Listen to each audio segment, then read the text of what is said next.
In this video, our guest Dano Falk will show you a visual representation how Amazon business could be structured and organized. Dano runs a DefDevice agency which helps e-commerce businesses with strategy. In this session, you will also learn how to set up different business funnels which helps to get traffic, retarget the traffic, and get more sales. Also, Dano, our guest, will in this session will show you an example how you can evaluate your current business today and how you could apply this business structure he's offering in this session. This video is hosted by Lisette Lee. She works with different Amazon brands, and if you find any of this content useful, please click the thumbs up button below this video.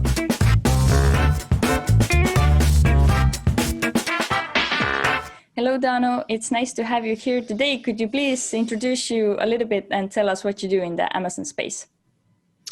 Yeah, hi Lisette. Good to talk to you again. I'm still here in Kuala Lumpur, and my background is selling on Amazon, web design. So I was selling on Amazon for around 5 years, and I sold my business last year in September. I think next week will be my selling anniversary. So since then I'm focusing on helping other Amazon sellers and applying what I know and keep on learning. Okay, cool. And what you will teach us today? So during my work with clients, I realized that there are a lot of missing parts in the e-com space. So many Amazon sellers do venture into having their own e-com web store, like Shopify, WooCommerce, anything. It's quite complex to have your entire funnel set up, to know exactly where your traffic is coming from, to have your retargeting in place, your email list and all that. And I thought it would be really helpful to have a visual representation of all this, of this entire system, because it's a structure. So it's very difficult to put it down in words and write it down. But if you just put it into a visual form, it becomes people having so many aha moments, just realizing what it looks like at the moment and what is missing, because it's so easy to spot, the missing parts. And I also put quite a bit of effort into like creating the optimal or like a reference funnel, which has like all the important elements in place, which is obviously different for every business. So they will all have like slightly different versions of this funnel. But I thought it would be good to have something like a reference where every person who's doing online business can simply like have a look and see, okay, do I have this, like a little checklist, and then see, how they can go about implementing these things. Okay, it definitely sounds very interesting, and I think it will be also super useful for the sellers. So I know you have a presentation for us, so let's go into that. Yeah, so this is the intro. So it's about visual funnel strategy design, and about getting crystal clear on a vital part of your e-com business, which is your funnel strategy. So the first question for me is, why strategy? So why is it important? Having an effective strategy and constantly working on improvements makes all the difference long term. So businesses can be on one of three trajectories. They can thrive, flatline, or close. And I think and what makes the difference between these three trajectories, in my opinion, is mostly how is the strategy we have in place and how we adjust and improve the strategy and how we adapt to changes in the marketplace, which has become very obvious this year, how important that part is. And this is a visual model of this situation, which is called future pacing by Simon Bowen. And he just put this into a very simple graphic model, which simply represents that when we go to the beginning timeline here. So it shows like growth against time. So when we have a event let's say this is our today, this is our present date. And as time goes by and as things happen in the marketplace, there are these three trajectories which tend to, the gap between those gets wider and wider. So over time, the business which has a optimized strategy in place, which which kind of covers everything we need today, will be on this green trajectory and grow. Those who kind of ignore will, if they're lucky, they will be flatlining and just keep doing what they're doing. But 25% roughly will close down. And in order for us and for your business to be on this green trajectory, we need to work on strategy, and we need to be very aware of what is happening with our strategy and also over time. So why do we want a visual strategy? Because the funnel is a structure, and it's much more easier to understand a visual version of a structure than to write it down in words. So the visual plan provides us with clarity and makes it easy to get the big picture, to understand the customer journey, to share it with others, to identify missing parts, and to implement improvements. And I'm thinking of this visual model, which I call Ecom Plan, as like a worksheet that we share with our team members. And we can easily discuss, even online, we can easily point out, this is what we need to do, this is what, here are the metrics are off in this part. So we can very easily make this like a worksheet which can be shared and understood by many team members in our company. The 4 pillars of e-commerce, I call them TCRB. And these are the parts of the funnel that it needs to enable. So in order for this strategy to work and not just to be some random diagram, it has to cover these 4 essential parts of e-commerce. And the first one is being traffic, to get people to see our offer. And then we have conversion. We need people to buy what we have. We need retargeting to get visitors to come back. And then we need branding, because branding makes everything else easier. It sets us apart from just the other guy who tries to sell on cheaper price. And the Ecom Plan is what I created it to kind of provide like a master spreadsheet or like a master plan for this. And it's like a visual reference funnel that can serve as a guideline and checklist for your e-com store. And this is what it looks like. So if you look at these different parts here, we're in the center here, we have our store, and we have an upsell and a purchase event. And you can see how all these traffic sources around here are kind of lined up to provide as much as possible traffic for our store, which can be cold traffic, like a Google organic traffic here, or it can be social media traffic from our page and from our group, from Instagram. And then it can be paid traffic, like Google ads here, like paid ads from Facebook. And then we have also here our brand page here, which be like our blog or our brand page, where we kind of generate content and attract organic Google traffic. And another very important part are these retargeting elements here. We have one here on our brand page and one here on our store. So this is a technology which most people know, but astonishingly, it's very often underutilized, how we bring back people who have visited our store. Because like these multiple touch points, which I will explain later, is a very important aspect to make e-commerce work. Then we have an engaging element here, which is a quiz.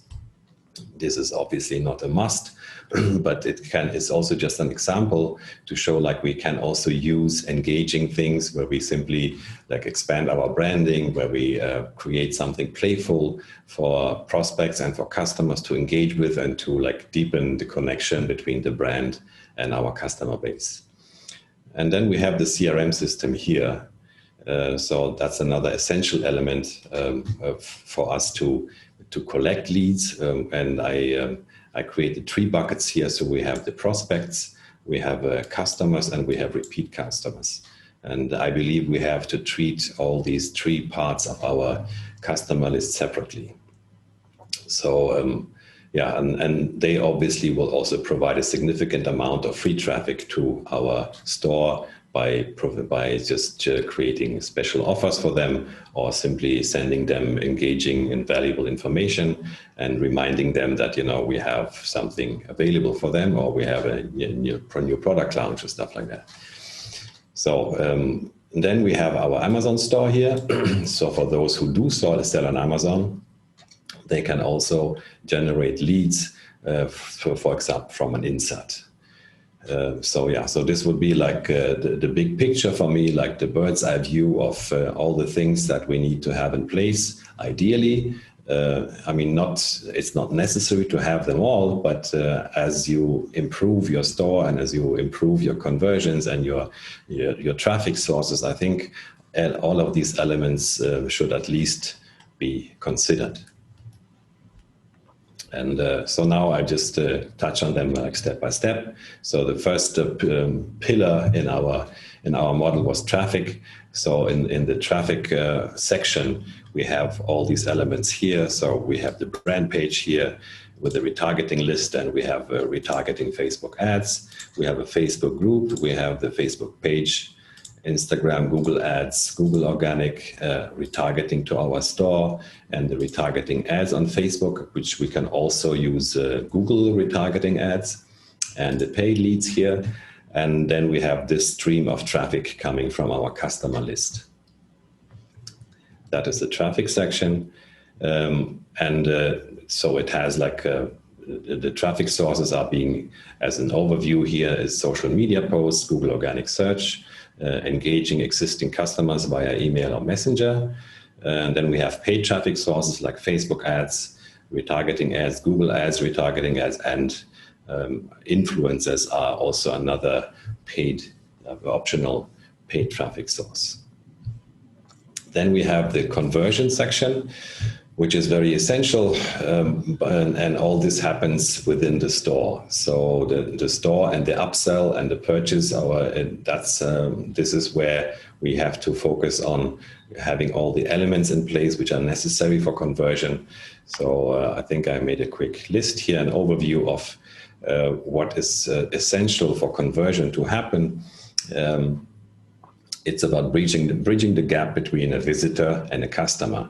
And the most important factors, in my opinion, are to have an attractive product in the first place that solves the customer's problem. And then we need trust and social proof.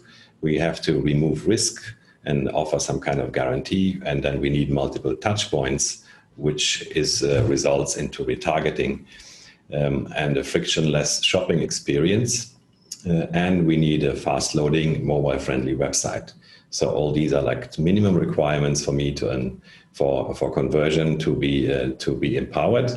I mean, we could expand this like much further, how you build up your store, and there's a lot of information out there about creating a conversion optimized store. And if you use platforms like Shopify and themes, they will already provide you with a basic setup of what is considered like conversion optimizing. But yeah, all these things need to be considered. And this multiple touch points aspect here to me is one of the most important parts, which is often underestimated, because if we sell on Amazon, we don't really have to deal with this stuff. With retargeting, it's not really in our hands, because the conversion rate on Amazon might be between like 10 and 40% for listings that rank well. So what happens most of the time, people are coming to the search results page on Amazon and they simply buy. In e-commerce, that is very different, because the conversion rates are much lower normally. And we have to pay for our traffic. So it's very important to make use of this traffic and to get people to come again, because kind of like on average, people need between 5 and 20 touch points before they make a purchase. So to make this possible in our e-commerce store, that's why we have to have all these retargeting streams and funnels in place. Yeah, which is showing here in this overview. So this is here we are showing like the retargeting from our blog post and the retargeting from the store. And retargeting traffic coming in from our CRM system here. yeah, as I mentioned earlier, so we have bringing back visitors who did not buy happens by installing a Google and Facebook retargeting pixel and running Google and Facebook retargeting ads. And the second part of it is the CRM, so the customer relationship management, where we capture all leads. We get subscribers using lead magnets like a quiz, a raffle, a deal offer, an ebook. And then we engage subscribers according to their status, whether they are like first-time buyers, repeat buyers, or high-volume buyers. And we can use multiple channels like email, SMS, and Messenger. Yeah, and the next level of this would be to actually do real-time tracking. So if we have this funnel in place, what we could do when we use a software, we could actually look at a prospected funnel, like how these numbers should look like, and we can actually plug in real numbers. So we can install scripts on all our pages, and then we can actually see how many people are coming in, how they're converting, and most of all, we can also get feedback on, like, is this profitable or not? So this would be like the next level of visual funnel design, where you not just have the graphic representation of it, but you can actually see the real traffic and the conversions happening in your funnel. And obviously that's very important information to have if you want to improve your conversions, your profitability, so you can see exactly, where you need, which parts you need to improve, which sources are already profitable, and where like conversion is dropping off and so forth. So this could be like the deep dive into this e-com funnel. Yeah, and that's already the entire story on the e-com plan. So just as a summary, to make our e-com business profitable, we have to put a system in place that is able to deliver on 4 essential assets, which is traffic, conversion, retargeting, and branding. And we need to adapt our system to changes in the marketplace. And a visual model helps us to understand the status of our current system and identify the missing parts. So you can use the e-com plan funnel as a reference for that. Yeah, and that's so the next step would be to, what I would suggest for everyone who is venturing and wants to improve his e-commerce funnel, just to take a pen and paper and like write out, like draw your existing funnel. Just just think of what are the assets right now you're having, where's your traffic coming from, and are you using lists, are you using retargeting, and just draw it out on a sheet of paper. You don't need fancy software for that. And as a second step, you can take our survey. I created like a little survey where I'm asking all these questions, where I'm simply asking a yes or no question, like, do you have this, do you have that? And by going through the survey, you can get like a very easy feedback. Within 5 minutes, you will kind of have a checklist of what is already present in your funnel and what is not. And after having this information, the third step would be just to identify the missing parts and then make a plan to implement them. And if you want to get in touch with me, you can find me under my email, dano@defdevice.com, on my website, or my Calendly is also here if you just want to hop on a quick call. Awesome. Thank you so much for such a good overview. And I really love that it was visual, because we don't get that often, and it's much easier to understand everything, I think. So you have done a big job to help other sellers to understand this topic also better, right?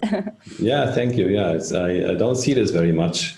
Even if you look for it, it's, so that was my motivation to create this, because my background is also graphic design. So I like to see things, I like to see structures, and I like to see how they interact. And I think this can be a big help for people to simply, get an update of what is actually happening in the e-com business.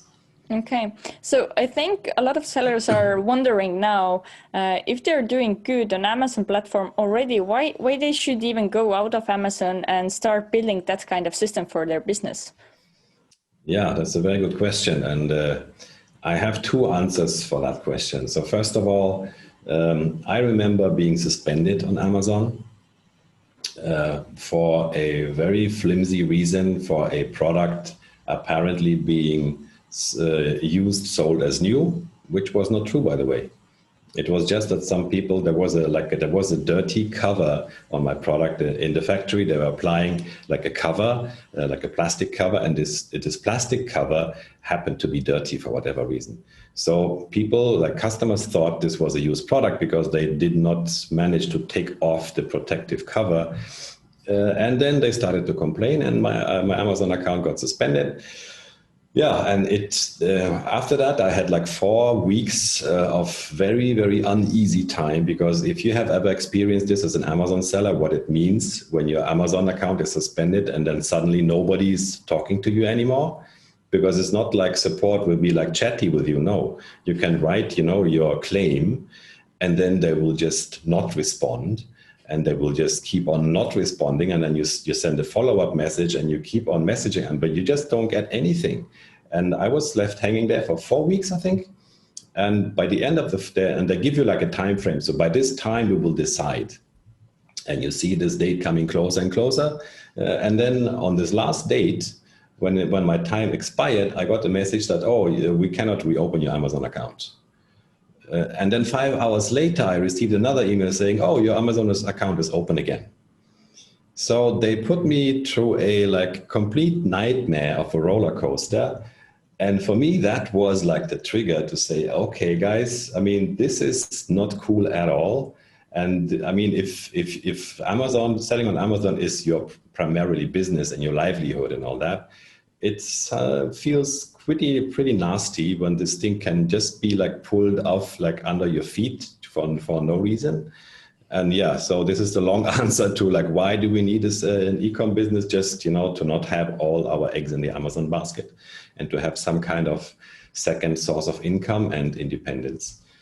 That's one. And the second one, obviously, is if you're ever planning to sell your business, then the business value will be much higher if you have assets outside of Amazon. So the multiple that you get for your business, even though the numbers might not be significant, but if you manage to sell 10 or even more % off of Amazon, the valuation of your business will be much higher. So it will definitely make sense to have this e-com business working. And for which type of sellers you would recommend to look into that kind of way to create additional sources of sales? Would you suggest to have certain sales amount or certain amount of products? Because setting up that kind of system definitely takes some investment and takes some time as well. So when is or how should or could sellers evaluate if it's the right time for them? Yeah, good question.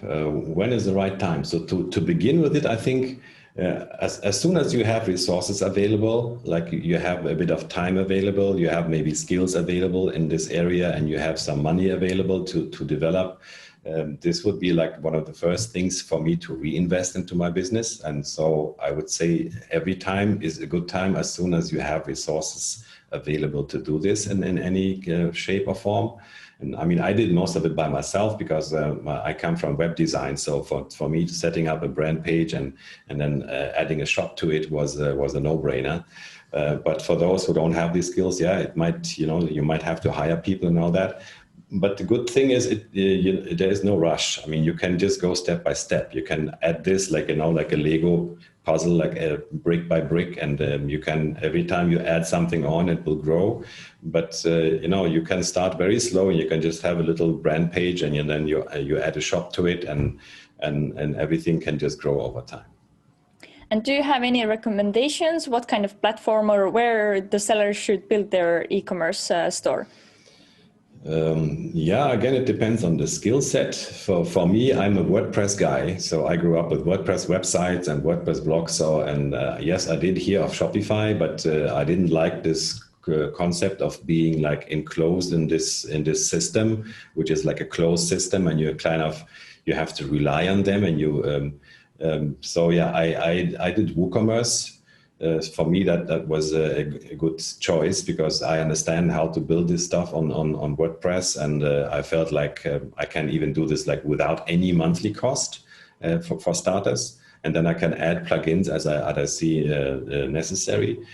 But Shopify is definitely a good option for people who just want like this pre-made way, who just like to have a lot of stuff and presets already put in place for them.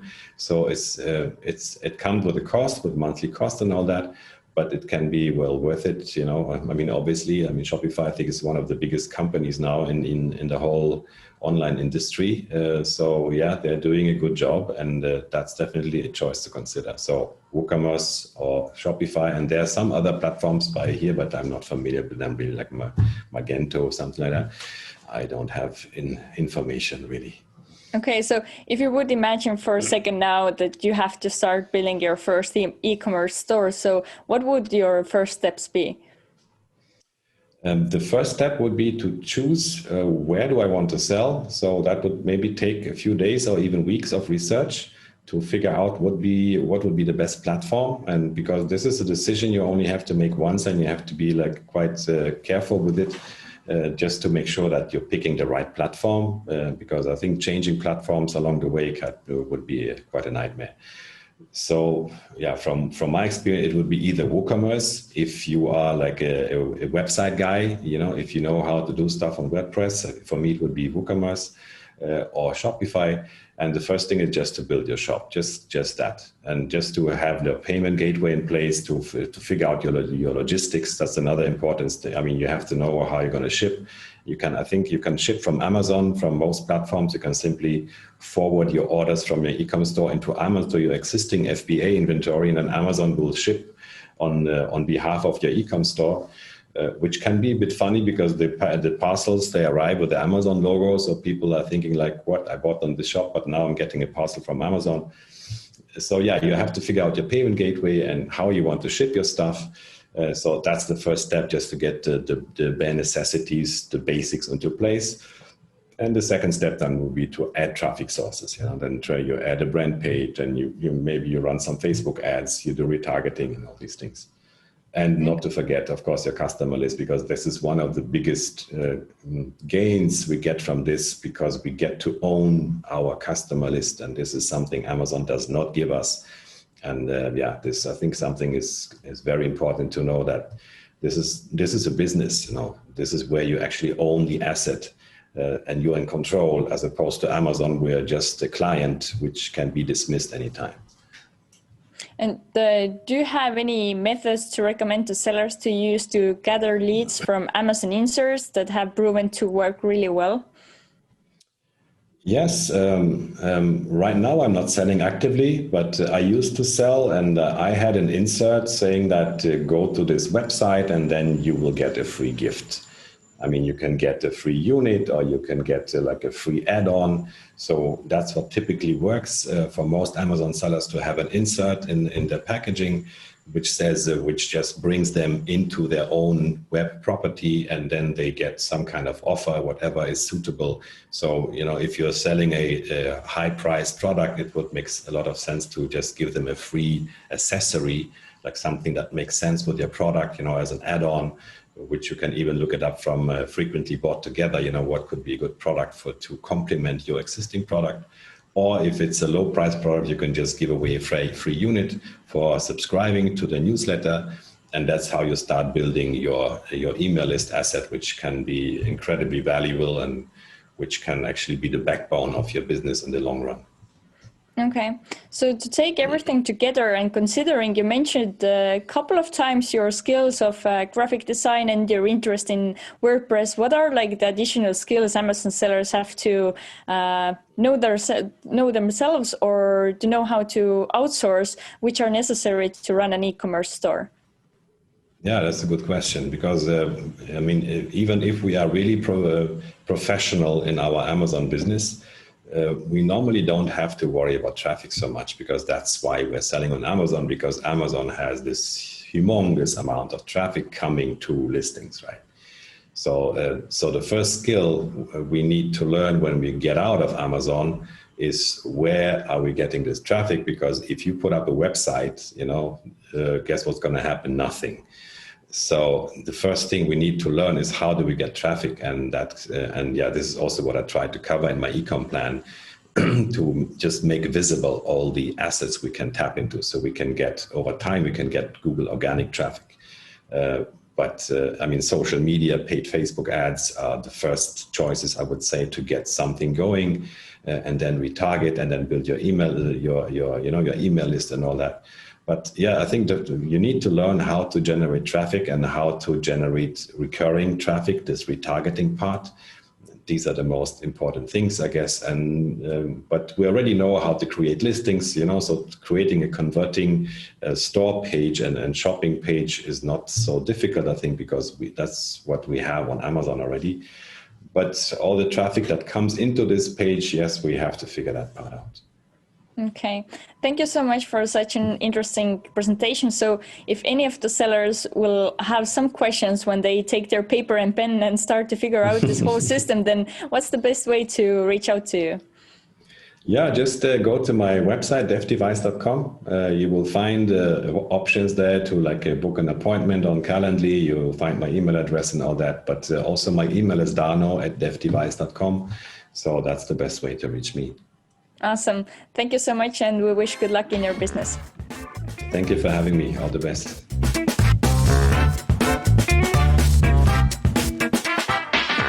I hope this session was useful, and if you would like to get in touch with Dano from DefDevice, you will find the link below in the description. And now I would like to invite you to watch other video where we're talking about how to find micro influencers to work with your Amazon brand.